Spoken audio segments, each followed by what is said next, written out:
ধরে কিন্তু প্রচুর গরম পড়তেছে আর এই গরমের মধ্যে কোনো কিছু খেতে ইচ্ছে করতেছে না। তো আজকে হঠাৎ করে একটু ঠান্ডা ঠান্ডা একটা ওয়েদার, যেহেতু সকাল থেকে বৃষ্টি পড়েছে, তাই চিন্তা করলাম যে আজকে কি রান্না করা যায়।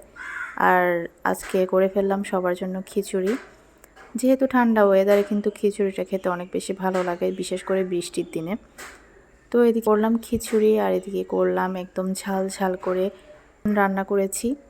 আলু দিয়ে চিকেনটা রান্না করেছি, একটু ঝোল রেখেছি। যেহেতু আমি ভুনা খিচুড়িটা তৈরি করি, মানে একটু শুকনা শুকনা টাইপের যেটা আর কি, তো যার কারণে ঝোল করে করেছি আর কি।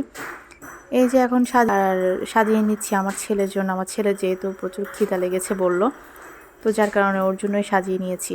তো আপনারা কে কী দিয়ে খেয়েছেন অবশ্যই কমেন্ট করে জানাবেন। আমি আমার ছেলের কাছে নিয়ে যাব, আমার ছেলে কি বলে সেটা দেখব। নিশান, নাও খেয়ে নাও। মা, খিচুড়ি আর মাংস রান্না করছো?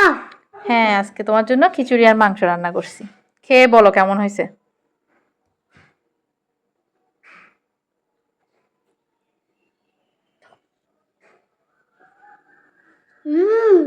আমি মজা হয়েছে?